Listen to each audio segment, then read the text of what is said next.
Thank you for joining us for this month's webinar.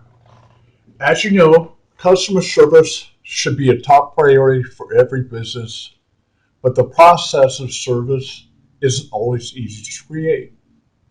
Today, Candy, our Director of Operations, will have a four-step process that will allow us to add needed magic to your customer service strategy. Before we go live, though, we'd like to thank our sponsors, Creative Works, Embed, Expert Hosiery Fun Times Footwear, Hagar Communications, Redemption Plus, Party Center Software, People First, Sinmox, and Schaefer Distributing. They make it possible for us to hold these webinars. And now Candy delivers the SOAR webinar. A four-step process that hopefully you guys can implement. So customer service, like JB started us out today, so it should be a top priority for every business. But it sure seems to have gotten complicated over the years. Terms are spoken such as, client relations, service recovery, positive scripting, client experience. And don't get me wrong, guys, all of those represent fantastic customer service initiatives. But the core of customer service still remains the same, and we've got to make sure our core is there. So before we head into this next slide, what I'd like to ask each of you to do is, in the chat box, I'd like for you to type who you think has some of the best customer service and a one-word reason as to why you think that brand has awesome customer service. And then JB, as those come in, if you'll let me know what they all are saying, that would be fantastic. I will do that. Somebody wrote Nordstrom's. Okay. Lee, you forgot your one-word answer, one-word reason as to why you believe they have some of the best customer service. Come on, guys. Anybody else? Personal touch, he answered. What else do we have? It's going too fast for me, JB. Chick-fil-A happy. I said it's going too fast for me. I see consistent, my pleasure. They say that every time. Knowledgeable, outgoing, customers, right? Happy, consistency again. Okay. The one thing that I want to point out to all of the things you guys see flying through this chat box is that none of those things are that crazy. So as we head into this next slide, what we want to know is that the foundation of great customer service is to remember that guests want to be treated in a respectful, consistent manner. So like I said, not one of those brands that you guys listed does anything that's really magical or fantastical or even amazing. What they do is, when I think of the best customer service provider, and some of you guys put mine on that list, Chick-fil-A definitely comes to mind. For me, the IHG brand of hotels comes to mind. Southwest comes to mind, and I know Southwest was on that list as well. The thing that comes to my mind is consistency. They consistently provide a great meal every time I go, great travel accommodations, a great experience. But while they also take a little bit of time to make me feel a little bit special, but beyond anything else, they never fall below their basic promises that they give me, their guest. So if you guys think that the foundation of your customer service strategy should be wrapped up in consistency, type that you agree in the chat box for me.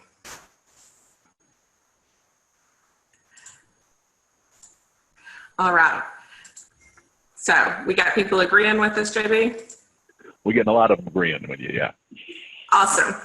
All right, so we got that out of the way. 87% of consumers believe that companies need to provide a more consistent customer experience. Do you know what that tells me? That there's a lot of opportunity for us to improve upon that consistency. So it has to be the foundation of your customer service experience. There's no reason to not be able to look at your processes and provide a level of consistency that builds the trust that you need to generate those loyal guests and loyal customers. And we're all in the business of creating loyalty with those. So the first challenge you have when you're looking at your customer service strategy is to lay the foundation. Look at your processes. Are they followed by all? And what that means is, does everybody who works in your center or your business know about your customer service strategy and what those basic core principles are? Were they created with the guest in mind? Can anything be improved upon there? And then the biggest question of all, after you answer all those questions, you got to ask yourself, can you deliver those foundational principles of your customer service even on your busiest days? Days that you have lines out the door or a 2-hour wait? Can you still be consistent in the type of customer service that you deliver? That's the most important question to answer when you're building your foundation, because customers need to know that you'll deliver on your promises every single time rather than when it may be convenient for you. So JB's going to throw a poll up here, and I'm going to set the scene for you here. So you hear of a fun new restaurant that opened in your area. You're excited to try it out, as we all would be, in a world where you can go out to eat freely, of course, you know. You go in, the food and the atmosphere are great, but the customer service is horrific, from the host to the server to the bartender. You can tell they spent lots of money in thinking about the food. It's great, the decor, everything. How many more chances are you willing to give that restaurant before you give up on it?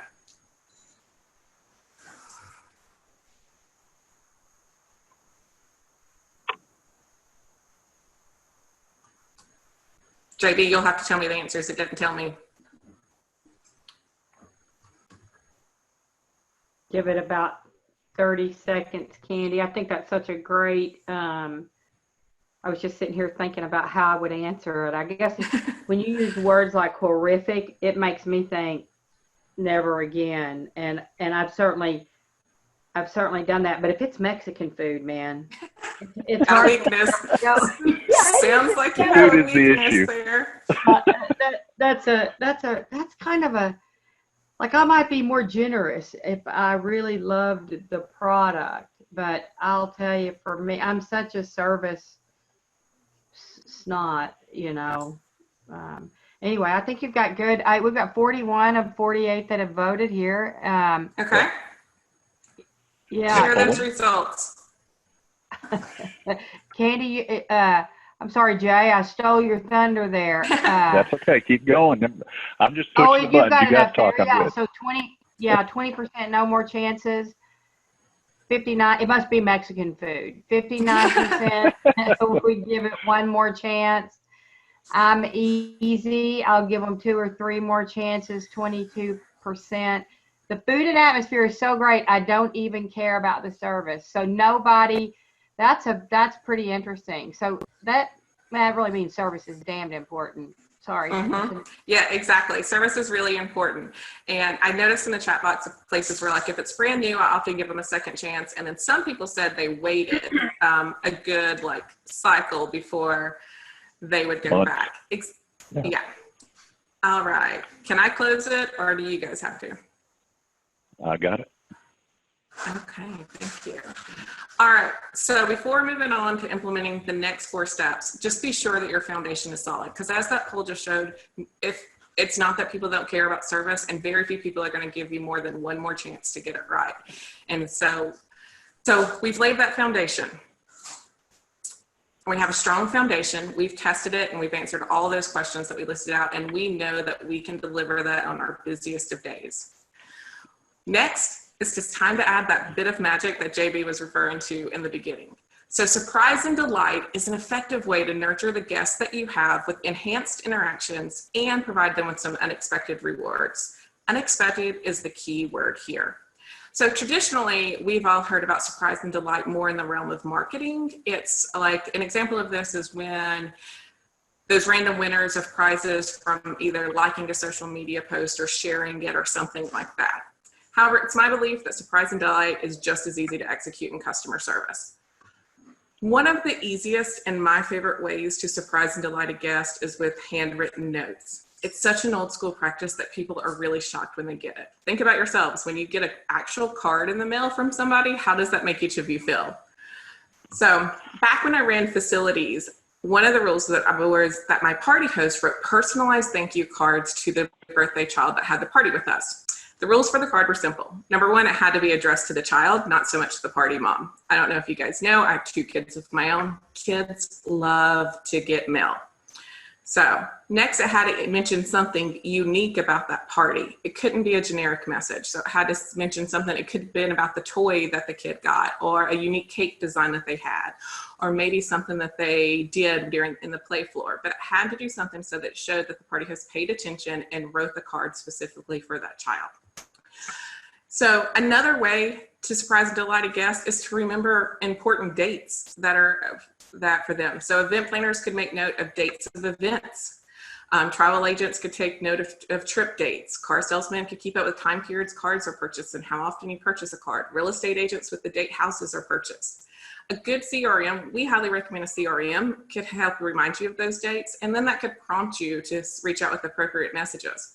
But honestly, the software is great, but I was doing this back in my bartending days without any software. I listened to my regulars that came in, and when they mentioned an anniversary or a birthday or a trip that they were going on, I just remembered to ask them about it the next time they came in to see me. Even then, they were always so surprised that I listened enough to remember that, and then they were delighted to share that experience with me, whatever it could be. What this does is it shows that you appreciate them enough to make mental notes about what is important to them as well. So I want you guys to type those. You guys have all different ways that you can surprise and delight people. So what is your initial idea for how your business can surprise and delight a guest? Type those into the chat box, just your first quick idea. And JB, as these come in, let us know so other people can get ideas as well. Absolutely.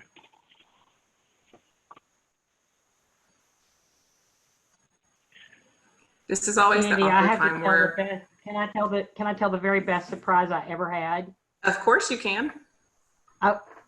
My birthday. This is birthday month, and we had gone on a big cruise and stayed in a very nice part of the ship. And when we got off the ship, it was my real birthday. It was the day, and so it was the first day we got off the ship, and we did a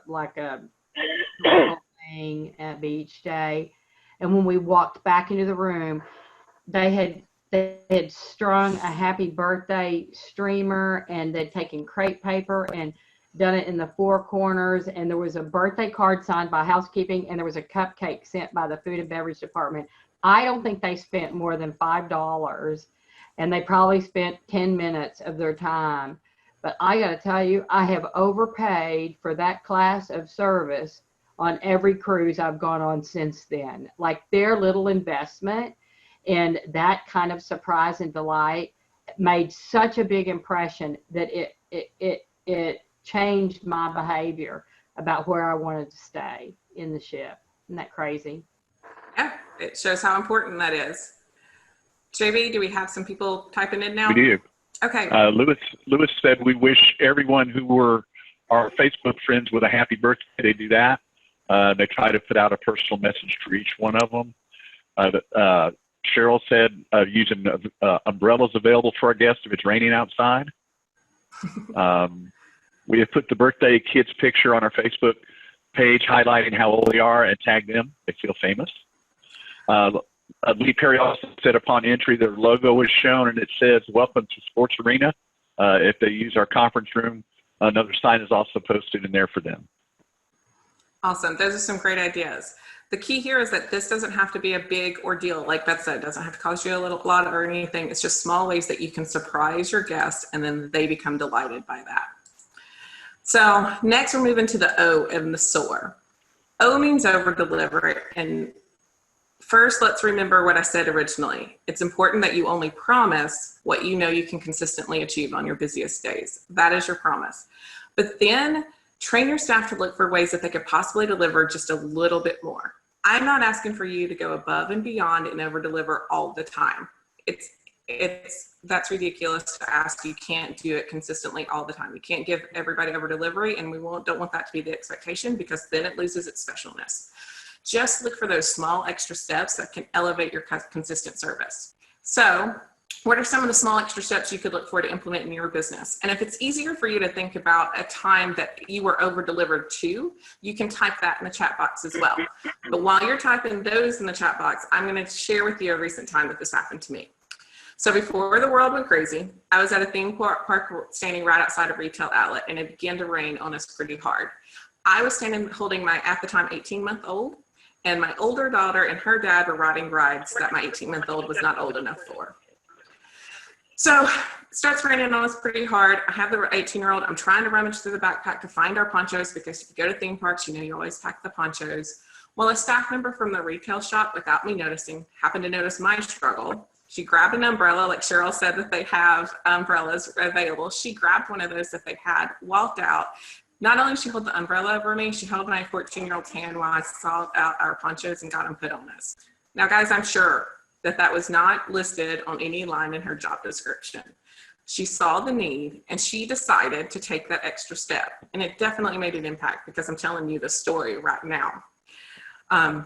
So as with surprise and delight, over delivery can come in many different forms. JB, are there any that anyone has shared? Yes. Lee again said birthday person gets personalized arena sports dry fit shirt with their favorite number and whatever the name they want on the back. Oh, that means he has to make that like for that person specifically. Mm-hmm. That's awesome. Anything else? One said, Chelsea said that there was a miscommunication on their website for an in-store pickup, and she personally delivered their package to their home. That's awesome, Chelsea. You have the right customer service heart, that's for sure. And Lee says they try to make all their birthday parties so mom never has to ask for anything, looking for opportunities for contacting them before they ask us. I used to do that. That's great too. I used to do that when I ran facilities. I made sure everything was in that room so that my party hosts never had to leave the room to go find anything. So, like you see, it can Cheryl come also said that in a lot. Oh, go ahead. Had one more. Cheryl had mentioned that during orientation for her daughter's college, after session, they were walking to another area and it started to drizzle, and they came over and gave them ponchos. Oh, that's awesome. That's a keeper. All of those are great ideas, but you can even think simpler than that too. We are in an era where customer service is not always that great, even though we spend a lot of time talking about it. So people are surprised when you hold the door open for people. A $50,000 poncho for the tuition. Yep. People are surprised when you actually walk the food out to the table and don't make them come back up if you are able to do that. We used to offer a service with our parties where you could drive up to our front door and we would help you load all the birthday presents and stuff in there as well. So you can look at these simple ways. Over delivering, what that does for a customer is it creates a long-term relationship, because it does show the guest that you're willing to take that extra step for them. Unfortunately, it's not like we can give you a checklist of all the things to check off and to execute. The step to all being open to finding those ways to over deliver has to kind of be interwoven into the culture of your staff. But the good news is you can start that right away. So look for ways when your staff does take that extra mile, and make sure that you recognize them publicly and make sure that the rest of the staff sees how important that is to you. Share additional ideas that with your staff as you see them arise. You can even look for customer service stories that over deliver just a little bit, take that extra step. And when you have your all employee meetings, share those with everybody.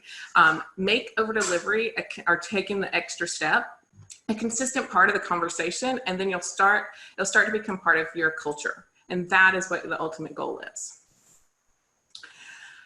The next step, and guys, by far, this is probably my favorite step in this process, is to accommodate the guest. Use that word very specifically.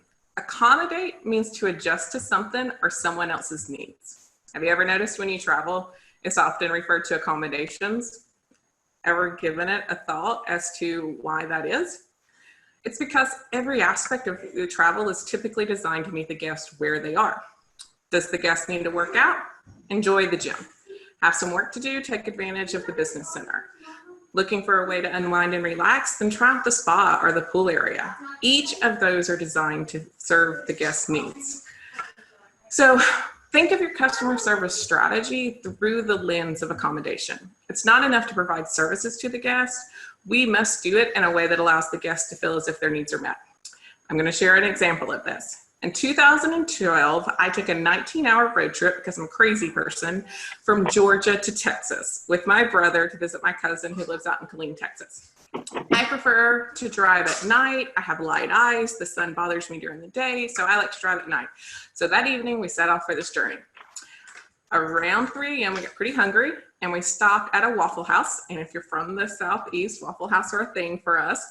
And the one we stopped at about 3 o'clock in the morning, had such lousy service that we left before ever getting our food. Okay.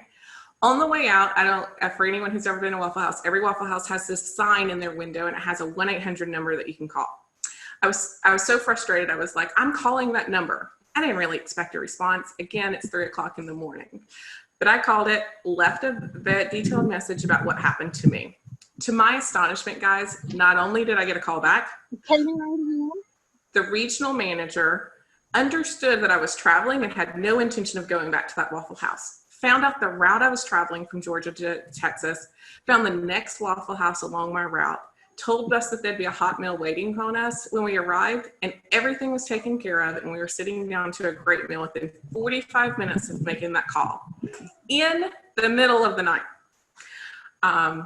That is accommodating me exactly where I was. I needed to keep going. I didn't have the time to wait around. I didn't want to go back to that Waffle House. So they totally accommodated my needs to be fed on the road at that time. Ask around, and people will tell you that in addition to being consistent, people want customer service to be easy. They don't want to jump through hoops. I didn't want to have to go back to that Waffle House. I didn't want to have to do any of that to get their needs met. I want you guys to all think about a bad customer service experience that you've had. And if any of you have had the experience where you have an issue, but then in trying to get the issue solved, you get more frustrated and more upset as the business makes you jump through hoops or re-explain your problem over and over again. And you find yourself more mad during the process than at the beginning of the process. Type hoops in the chat box for me. I think we've all been there. We don't like to have to jump through hoops. People agreeing? Oh, yeah. A lot of them. It's rolling along. Good deal. See, according to Glance, 70% of unhappy customers whose problems are actually resolved in the way that they feel like their needs are met are willing to shop that business again. That's also 70% of customers that if you don't meet them in a way that they feel like they're resolved, you could lose those customers. So we have to look for ways to improve the accommodations to our guests. We've got to look at the core of our business and make sure that it's guest-centric, meeting their needs where they're at. And I promise you, guest loyalty will follow with that. The last phase, and I'm purposely using the word phase of the SOAR customer service strategy, is an ongoing process that, guys, it'll never end. Because the moment that this process ends is the moment that your foundation that you work so hard to build begins to crack. All of the work that we've done up to this point is fantastic, but the needs of our guests are consistently evolving and changing, as we also so willingly know. We have to be willing to adapt and change to those needs as well. So this means we constantly need to be evaluating each of those previous steps and our foundation and refining those. I love the word refine because the definition is to remove impurities or unwanted elements. It's this perfect word for this last ongoing step of the SOAR process. We'll be aware of the learnings and apply those on an ongoing basis. Back to our core customer service process. We'll discover the impurities and the unwanted elements, and we'll strive to remove those. So times when you can refine. I'm sure you guys have comment cards or surveys that you send out all the time. We get reviews on Facebook. So anytime a guest or customer shares their opinion with you, it gives you an opportunity to refine just a little bit. Every time that you add a new product or service, it gives you a bit of time to refine. When the world throws us a curveball, like we're in right now, and it alters all of our previous ways, it gives us a chance to refine our processes each and every day. So we have to vow not to become static and complacent, because the moment you become static and complacent in your customer service is the moment you become, that foundation cracks and it can all fall apart. So the goal here is to evolve for a guest. First, we need to analyze our current processes. So that's what that question mark represents there. We need to make adjustments as we see fit. And then we have to seek all of those fantastic ideas for adding the magic with each of these steps. We have to keep an eye on our target, and that target is going to be constantly evolving and constantly moving. And we have to remember our guests are not static. They're beautiful, they're living, and they're evolving. And so we owe it to them to refine all of our processes to ensure that our customer service soars for them. And that's the whole strategy. Are there any questions about any part of this that I can answer for anyone? Candy, I wanted to Yes. mention one thing that was said on the hoops deal, and it really was part of the last two slides you had. Okay. Lee mentioned that you have to go from one person to another to solve a problem isn't good. They all need to empower their staff so they can take care of the problem right there. Mm-hmm. They don't have to go from one person to another. We've got to accommodate so we can fit them meet them where they are. We call it the one call. A lot of times in customer service, it's called the one call solution. Let them call in, and the person who they get to talk to is able to solve their issue. Well, it's that thing that somebody mentioned, Neiman Marcus or Nordstrom's or one of them, but it's that one thing that really sets them apart and creates those urban legends. Everybody in their organization is empowered, like you said, to make a decision and to do whatever it takes to take care of the customer. And it is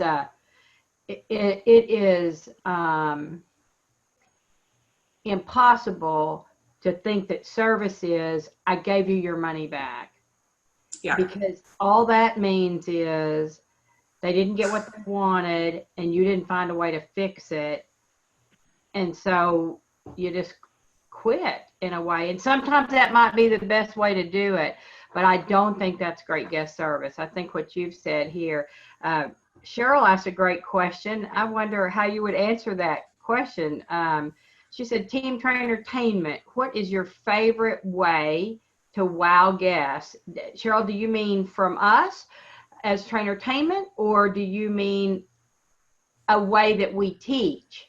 I'll tell you, one of my favorite growing up in operations is learn a person's name. 70% of the business that I helped run before was credit card based, and we had a waiver system. So there's no reason not to know someone's name. And so we always would say like, oh, hi, Mr. Smith, it's good to know. And once you get used to saying their name, you automatically have a more friendly demeanor because you're calling somebody by their personal name, and it gets in your brain. And so you don't need those things anymore. So when Mr. Smith comes in and brings his kids again in 2 weeks or whatever, you're like, hey, it's good to see you back. So, learning names was always a big one for me. And then we didn't have a reason not to be able to do that. I love that. I love that in our VIP service class. I know Mary's on here and she teaches that a lot. In our bowling-based facilities, we teach people to do a 7th frame checkup. So we just help our service people understand, oh, here's a good time to go interact with somebody. And then in addition to that, we want them to learn 5 people's names every single shift. Well, in the bowling center, it's pretty easy. They got their name up there on the scoreboard usually. And it is it is crazy how friendly.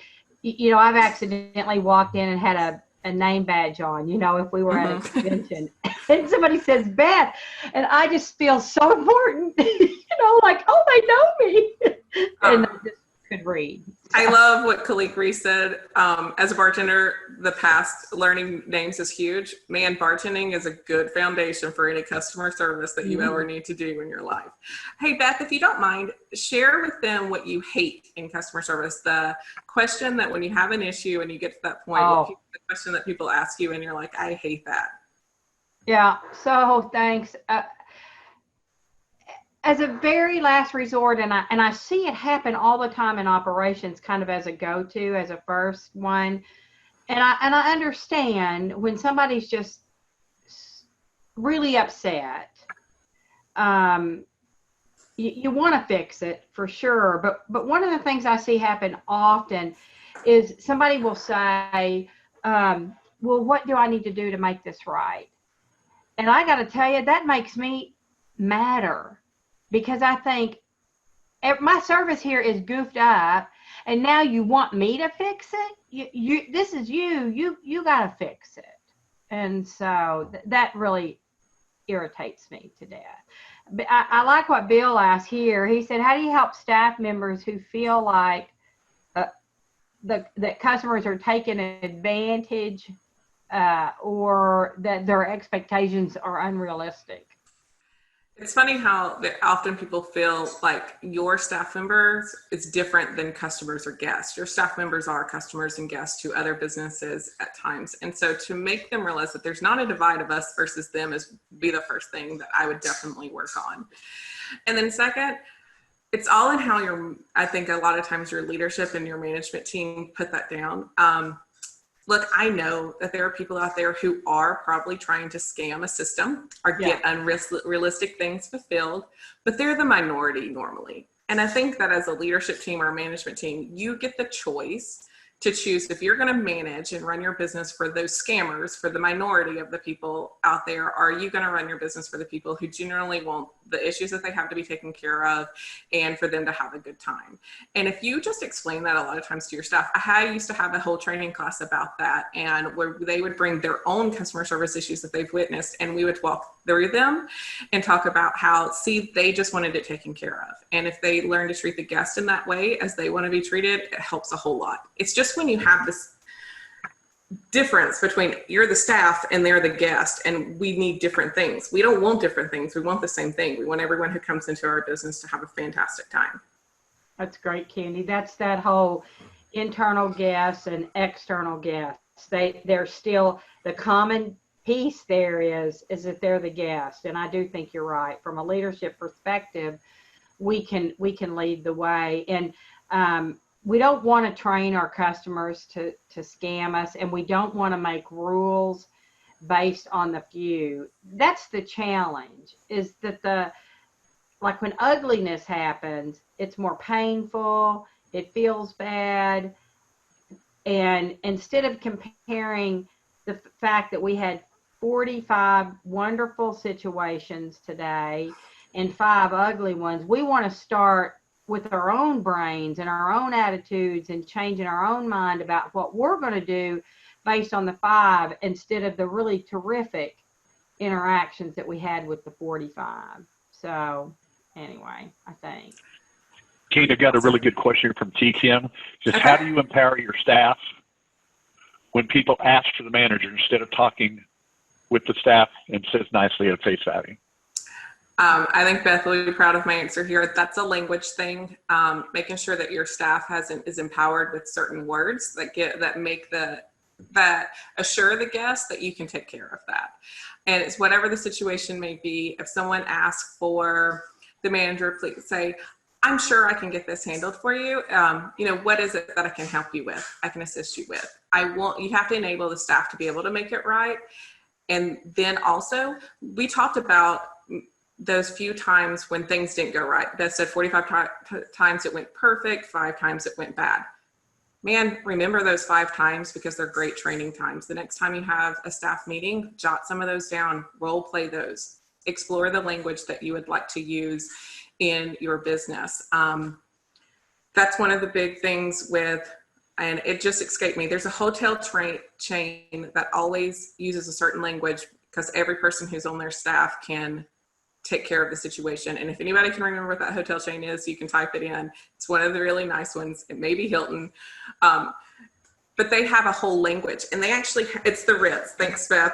They actually have a book of language, empowerment language that they teach their staff to use, and phrases that assures the guests that they can take care of any need that they want.